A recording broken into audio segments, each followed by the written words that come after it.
Կիրակի գնալու եք Հովանավանք, արդյոք Փաշինյանը նշել է, որ կրկին գնալու է Հովանավանք եւ մասնակցելու։ Գնալու եւ աշխատանքային օրակարգը փորձելու եմ այնպես դասավորել, որ գնամ Հովանավանք, դրանից հետո մասնակցեմ վաղարշաբաթի քարոզարշավին, իմիջիալոց դրանից հետո 2 շաբաթ արձակուրդում եմ լինելու եւ կարող ենք վաղարշաբաթում ավելի հաճախ հանդիպել։ Որովհետեւ Փաշինյանն է ասել, որ մասնակցել, Ես առհասարակ մասնակցեք հրապարակային այդպես ցուցադրեք, որ նախկինում ուղղակի ձեզ չի հետաքրքրել այդ հանգամանքը մենք պատարակների մասնակցում ենք թե չէ, հետեւաբար չեք տեսել, առնվազն են մարդիկ Ես հիմա իմ եկեղեցի գնալը երբևէ չեմ հրապարակել, եթե այտենց որպես այդպեսին ուշադիր լինեք,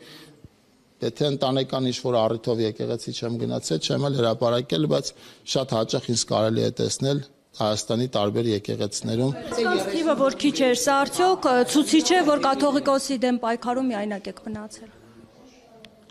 Ինչին է Որ թիվը քիչ էր Հովանավանքում։ Հարգելի գործընկերներ, ձեր գործընկերների մի կողմը ասում է, որ մեծ քանակությամբ մարդիկ են եղել, մյուս կողմը ասում է, որ աշխատակիցներ են եղել մեծ քանակով, բայց մարդկանց թվաքանակը մեծ չէր։ Հիմա սա արդյոք ցուցիչ չէր, որ կաթողիկոսի դեմ պայքարում միայնակ է։ Միջոցներից մեկի հարցումն է նայում նույնիսկ, եւ ես խորհուրդ կտամ այդ հարցումը դուք էլ նայեք պատկերացնելու համար մեր աջակիցների թիվը այս process-ում ինչքան է։